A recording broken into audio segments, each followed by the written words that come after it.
This is how I get inside the mind of your ideal client. So I pulled up a questionnaire it's a real one I've gotten from somebody, but I blanked out a bunch of the stuff so that I won't reveal anything that's, you know, private or anything.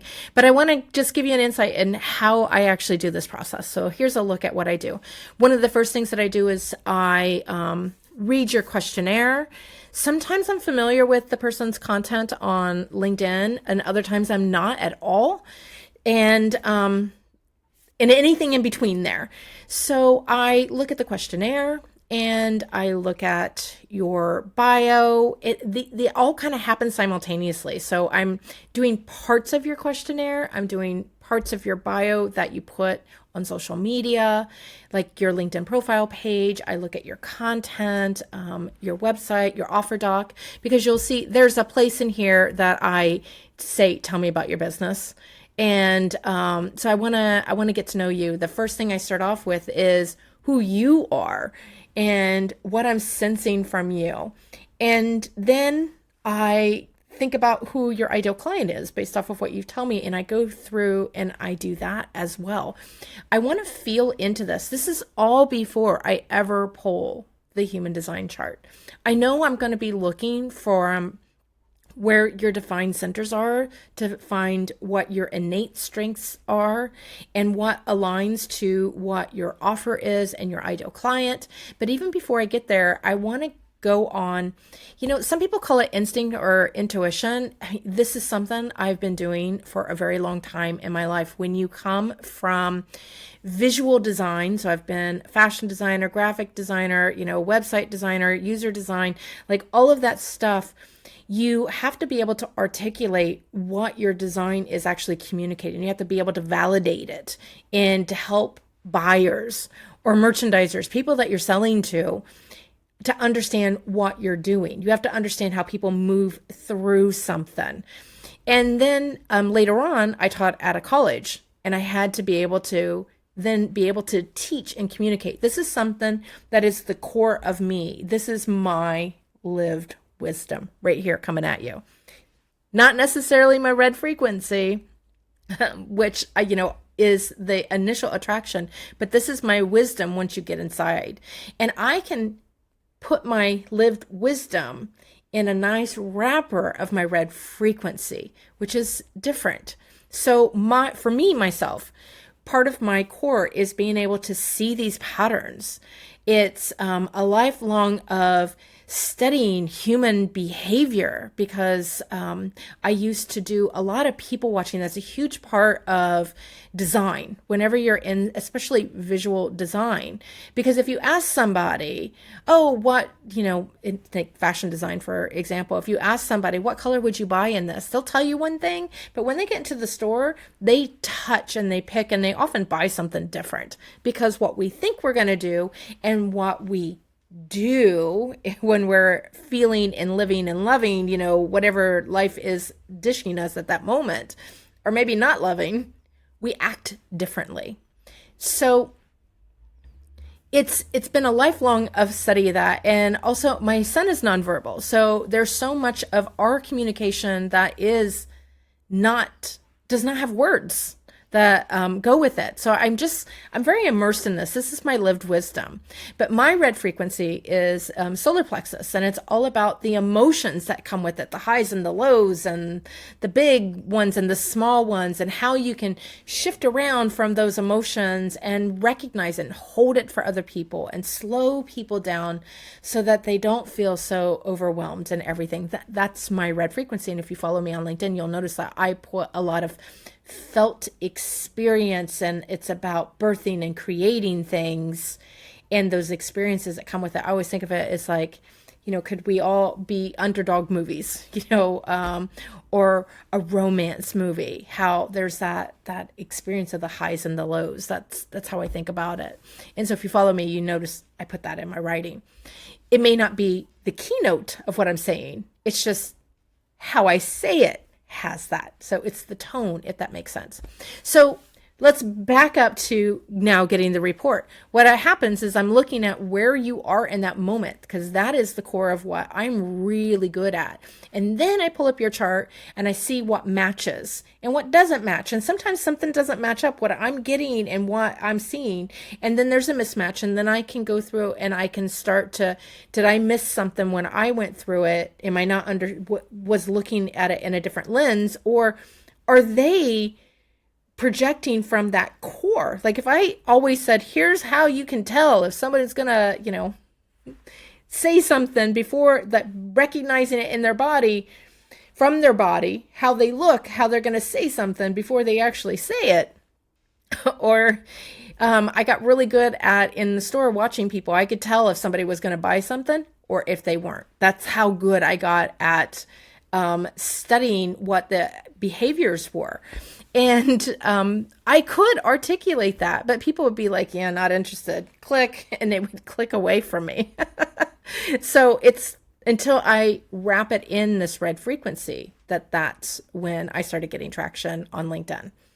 And so anyway, I just wanted to share what I kind of do here is, so I'll go through and I'm reading, and as I'm going through and I'm looking at it, I'm looking for things like I actually pull out tangible things that I do.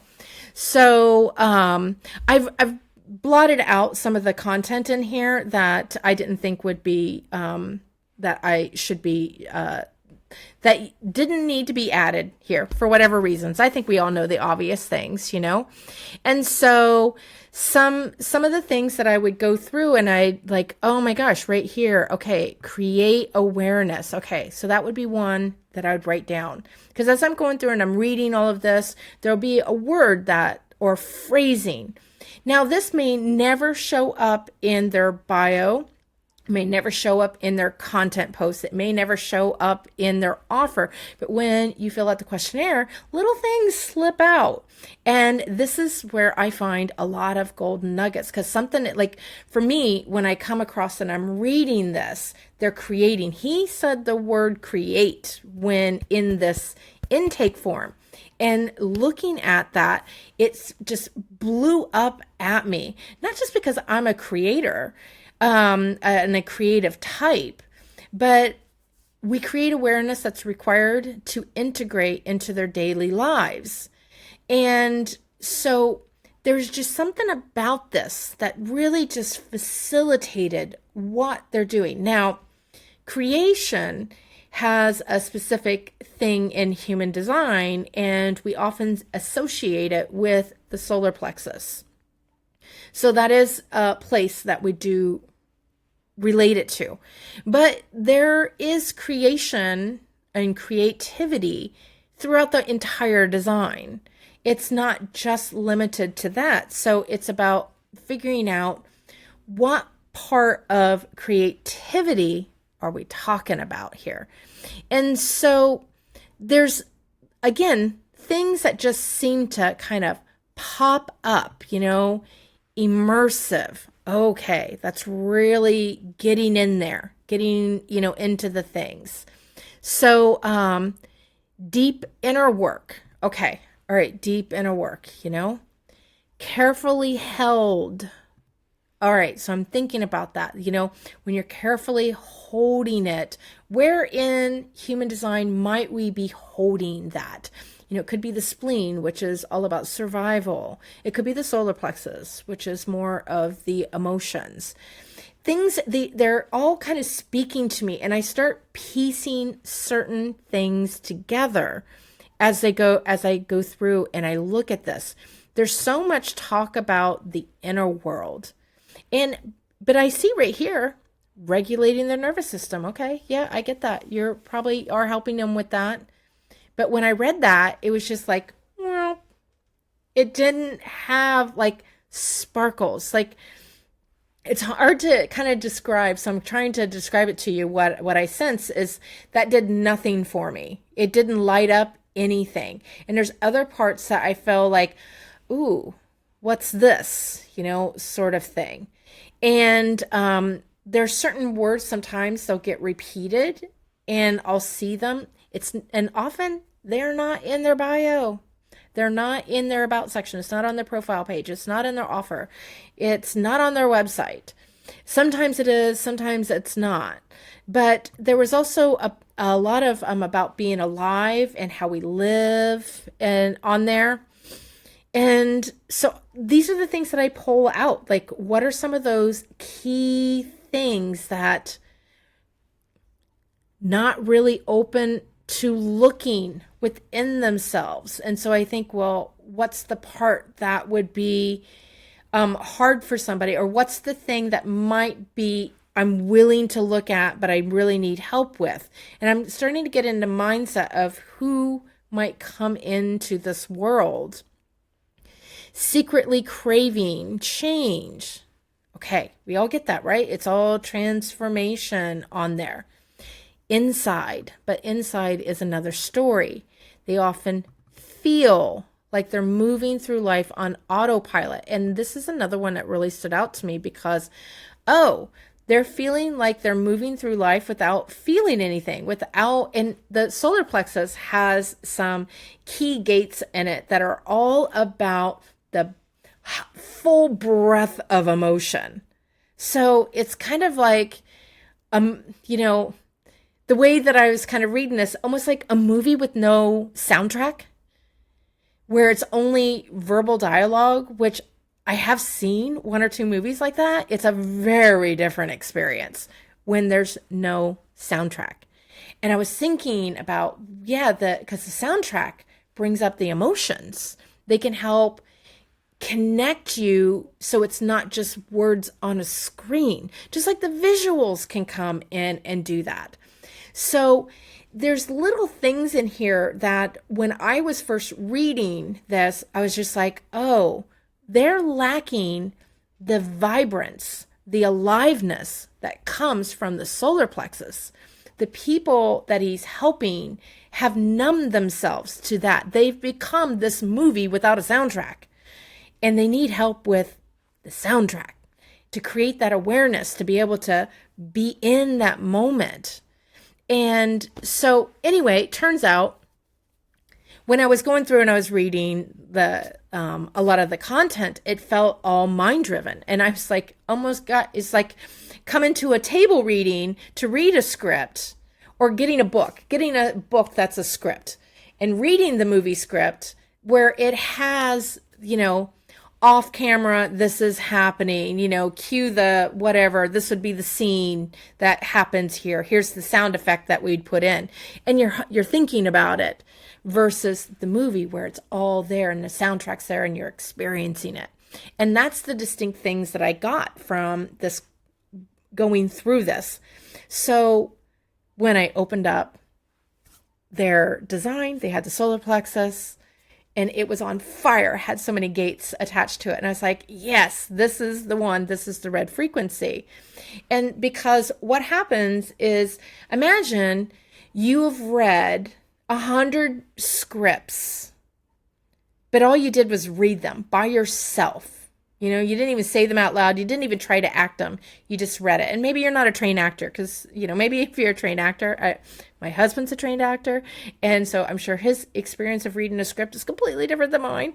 But I'm just imagining myself reading these scripts, and it's just I'm holding it in my head, and I'm trying to okay, I'm kind of piecing it together, versus seeing the polished movie once it's done. And if you help them to see the polished movie, to transition from, if I start writing about this, the feeling is what these people are lacking. This is what they're missing, their aliveness that comes from emotional experiences. And so it's the thing that I recommended. Obviously it was a no-brainer, but what I really wanted to do was just give you, hey, this is how I tap in. There's certain lines that brighten up for me, and there's certain that's and I also have this sense of when things really feel mismatched, I get this sense of metal on metal grinding, like if I said, think about the squeak of a dry erase marker on a whiteboard. We all can imagine that, right? We don't actually hear it, but we're just like, ooh, we get a sense of that. That's what happens, but it's metal on metal. So when there's certain things like, something's heavy, something doesn't quite line up. And there's some things that are just like, I get nothing from this. And other things like, ooh, there's something there that breathes in. And so that's how I start.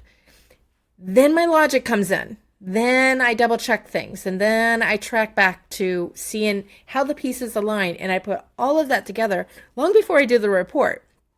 The majority of my time is spent in that before writing the report. So there you go. A little bit of being inside my mind.